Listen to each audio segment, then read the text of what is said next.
In this video, I am going to talk about another free certification courses, and this course is on Introduction to Digital Marketing. If you're interested in digital marketing, then you can do this course.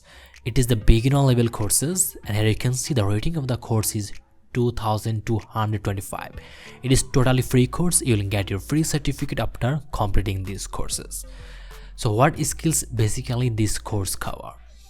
This course will cover digital marketing, content marketing, SEO, SEM, that means search engine optimization and search engine marketing, then PPC, then social media marketing. And here you can see the course syllabus is here in detail, so you can go through by yourself. So after completing these courses, then here you will need to attempt in a quiz. If you pass in the quiz, then here you will get certificate like this. And here you can see that you can use this certificate in your LinkedIn profile or printed resume, CVs or other documents that will enhance the value of those documents. Now here you can see what does this course contain here. The total duration of this course is 1 hour 30 minutes. And here you will get one quiz. If you pass in the quiz, then you'll get your free certificate.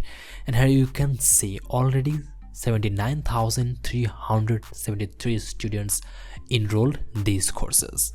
So it is definitely a great course you can do from there. So to enroll this course, you just need to simply click here, enroll for free. When you click here, enroll for free, then here you need to just sign up. So I suggest or recommend you sign up with Google. So you need to click over there. So when you sign up here, then you will be able to find your dashboard and your course. So you can enroll this course from there easily. You'll get the link of these free courses in the video description. Check it from there.